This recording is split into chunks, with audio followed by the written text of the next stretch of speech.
We are back with episode 11 of our Pokemon Sword and Pokemon Shield walkthrough. In the last episode, we were able to take on the 8th gym leader of this game, Raihan, the Dragon-type specialist, get through Route 10 and make our way here to Wyndon.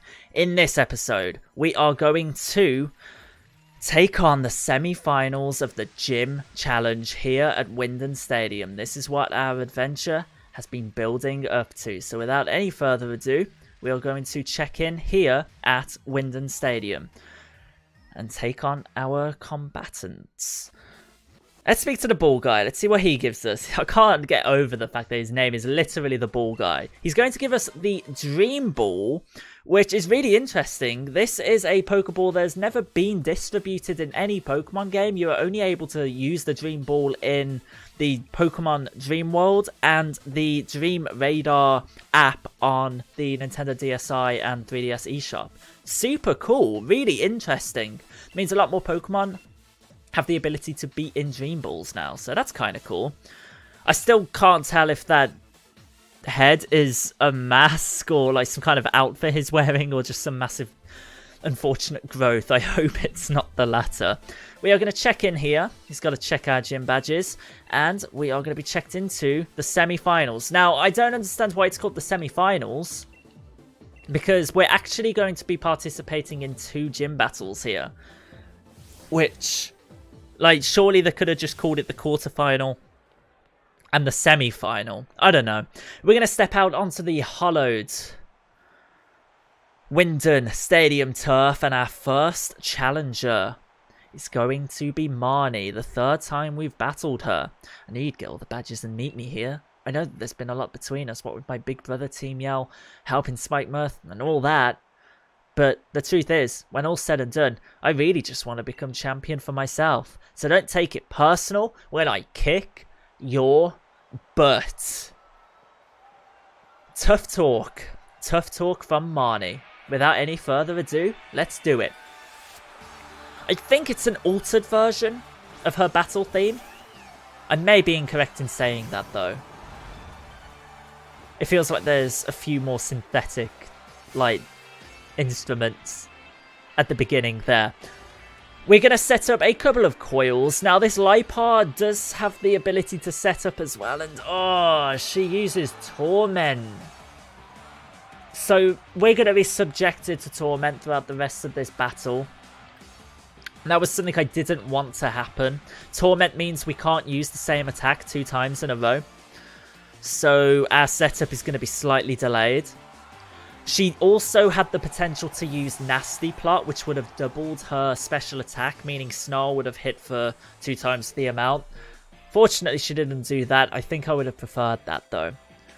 So, unfortunately, we are not able to use Bug Bite this turn. We are going to use Coil instead. So, any physical attack the Scrafter uses doesn't hit us for as much. And also, oh, he's going to Swagger. Or she's going to Swagger. I don't think we'd have been able to KO it without that Swagger, so we're going to go for the Flame Wheel. Hopefully not hit ourselves. We do hit ourselves. It's going to hit us for quite a lot there. As long as she doesn't crit, she does crit. I thought if she critted us, we would have got KO'd there. We are getting very, very unfortunate with hacks right now. Crunch. That's fine. Now, if we don't hit ourselves and if we don't get critted, we're fine. Snapped out of confusion. Okay, we're set for the rest of this battle. Or not. Scary Face isn't going to do anything because of our White Smoke. I love its ability. Sincerely, I truthfully think Center Scorch is the best Pokemon that you can use throughout the main story of this game, because of the ability to set up at will. Without X items or anything. Like being able to boost your defense, attack, and accuracy at once. It's so helpful. We're going to Coil just because we can't use Flame Wheel. And neither of our attacks are very effective on it. Swagger again. Oh, that could have been bad. Be careful of Marnie using Swagger, as it can really scupper your plans if you set up like I do. Some of you guys might get quite upset that I set up quite frequently in some of these main battles, some of these final battles that we're going to be participating in towards the latter part of this game. This is a walkthrough. This is supposed to guide you through the game as quick and efficiently as possible. And using X items, setting up on Marnie, it really is just the easiest way to go about doing this. And I hope if you are struggling, I teach you something. I'm able to educate you guys. If you're not struggling with it, well, you don't have to use the same tactics as me. I'm a little bit underleveled. Not too underleveled. We're still competitive. Even if we didn't set up, we'd be able to defeat her. I'm just trying to make my life a little bit easier. So this is the debut of Grimmsnarl. Grimmsnarl is such a... I don't know. Is satanic the word that I want to use? She's going to Gigantamax her Grimmsnarl. The debut of Gigantamax Grimmsnarl. And this looks even more satanic. It just looks horrifying. But it fits the region, in my opinion. Look at it. Oh my. It's so... Oh, it's... Like it's cold feet. It's cold fingers. They're so... Oh, it's like it's made out of tree roots or something. We're not going to outspeed it, of course, as we are paralyzed. But unless we get critical hitted, we'll be able to finish it off with one hit, as we have had Swagger boost our attack. Let's see what happens. A lot of hacks went against us in that battle. Hopefully our second battle will go a little bit better. That wasn't a crit. Okay. Unfortunately, we're going to have to heal just a little bit. I've bought a plethora of healing items just so we're in absolutely no danger in case we do, unfortunately, get hacked like we have in this episode so far. I'm okay with getting hacks like this, though. As long as we survive any poor hacks that we come up against, I'm happy. And there we go. We defeat Marnie, and thus ending her gym challenge. I feel bad. She's my favourite character, and it's purely because of her battle music. But also, she's a good rival. I like her. She's just cool. Don't have to justify it. I just like her character. Okay, so I lost, but I got to see a lot of the good points of you and your Pokemon. Indeed we did. We could have had double the amount of money we had if we had just attached the amulet coin to our Centiskorch, because Centiskorch has been our main Pokemon. Everyone in the stadium was watching us during all that. Heard them cheering for me and my Pokemon. It was nice. I may have lost, but at least we drove the audience wild. Guess that's not so bad. I think I'll join my brother in the stands and we'll watch from the sidelines to see who ends up challenging the champion. Just so you know, I still haven't decided if I'm going to cheer for you. See ya! Just drop that bombshell on us. Wow. Some fake friend you are. Our final battle is going to be against Hop. Our rival we started with right at the beginning of the game. So apparently Challenger Hop was able to easily defeat his previous opponent. I wonder who the previous opponent was. Who else has there been in this game that it could have been? I don't know. I can't think of anyone. Step out onto the hollow turf once again to finish what we started with our rival. I mean, he started it. I just had this sort of flashback, you know, remember? Back when we were still in Postwick, when we got our Pokemon from Lee that day, I never would have dreamed that I'd end up standing here facing you of all people. It's literally, my in-game time, 7 hours. 7 hours, like 10 minutes or something. That's how quick we've got here. Like, he's talking about it being all them many weeks ago. No, it's literally been 7 hours in-game time. So, Dubwall. Dubwall, physical attacker. We are going to set up X defenses first because its body slams could start to hurt us. Battle back in the garden, but I'm really fired up for this match in the stadium. That must be cool. Like, I know these are fictional characters, but I think about it with footballers. Like, they practice in their gardens and then suddenly they're playing in front of like 90,000 people. Like, I wish my life was that cool. I just stay in bed and play Pokemon.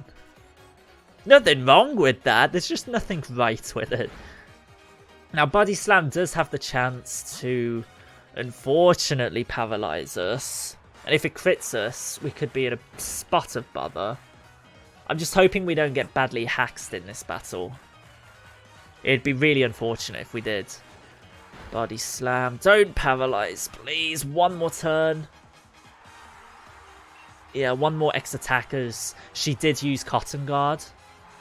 He used Cotton Guard. I'm used to facing Marnie. Okay, presuming we don't get paralyzed here, should be set for the rest of the game. Oh, rest of the game, rest of the battle. I am going to heal, fearing her next Pokemon. And I'd recommend if you're at this health as well, and using a Pokemon that's weak to flying types, heal up there. Body Slam does not crit, does not paralyze. That's what I like to see. Don't paralyze, please. We've got so fortunate there. I swear it's like between a 10 and 30% chance of getting paralyzed.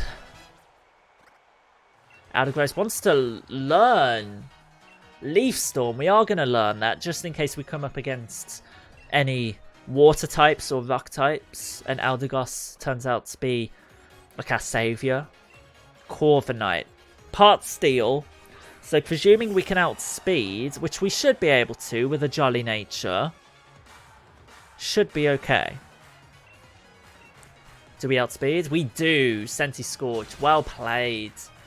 Very bulky, but being at +6, it's easy enough. 3 more Pokemon left, including his ace, Snorlax, his Cinderace. This is probably going to be a 2-hit KO, though I believe Snorlax is more specially defensive. Yeah, 2-hit KO. High horsepower, we're going to resist that. No, we're not. It's not fighting type. Or is it fighting type? I don't know. I mean, it clearly isn't. Snorlax down. Snorlax I could see being a real pain for people if you're not at +6 like I was.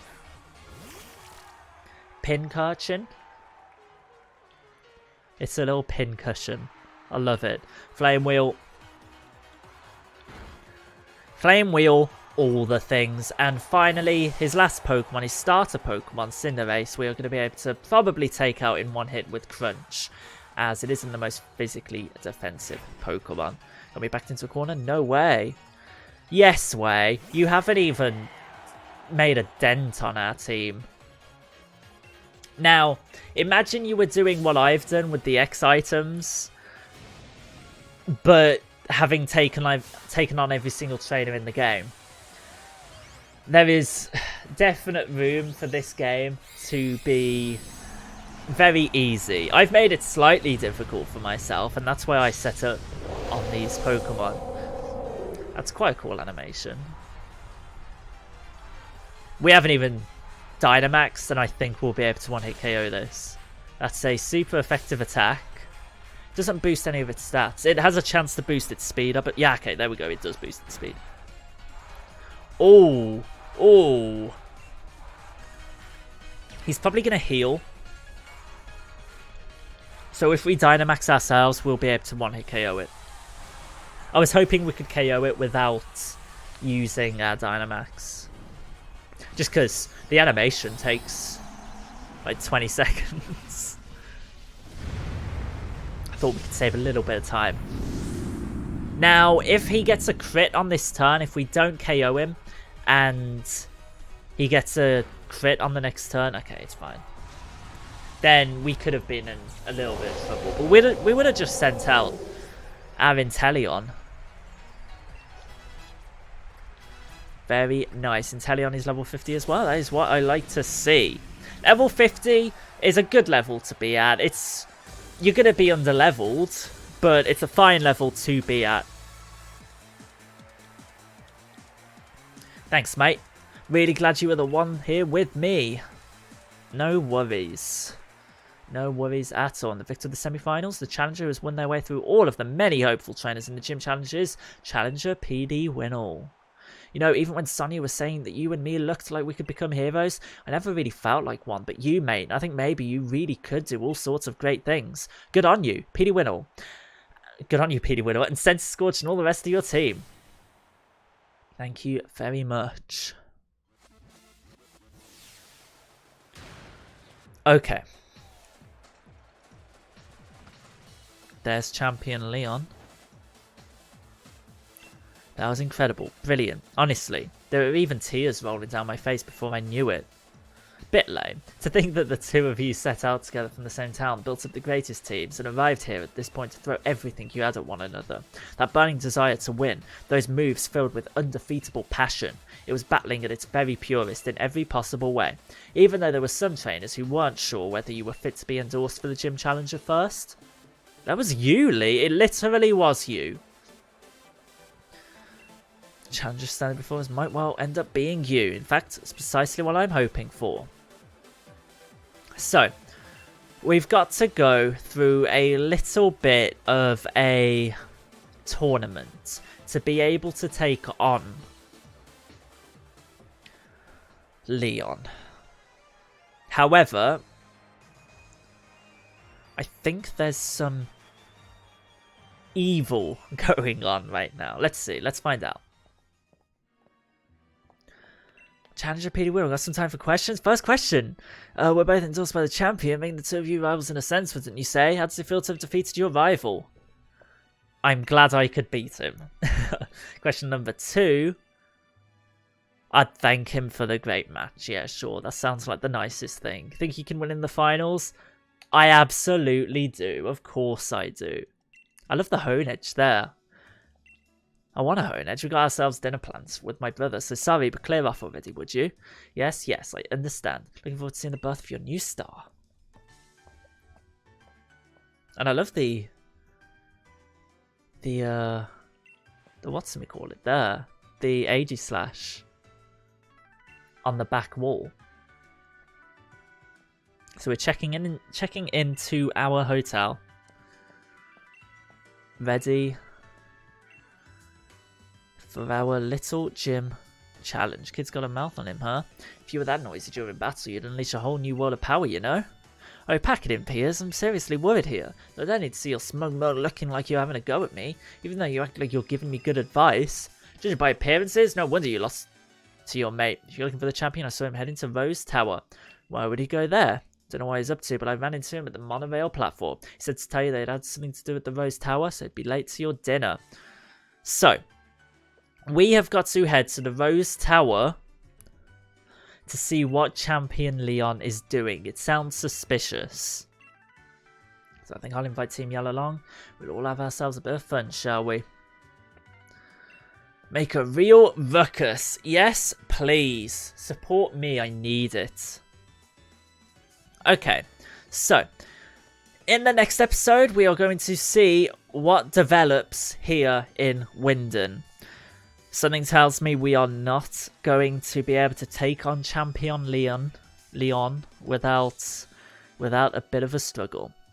A like would be really appreciated. Thank you so much for watching this video. I hope you've enjoyed it. Subscribe so you don't miss any more of my future Pokemon Sword and Shield videos. See you guys in the next one within the next hour. Peace out.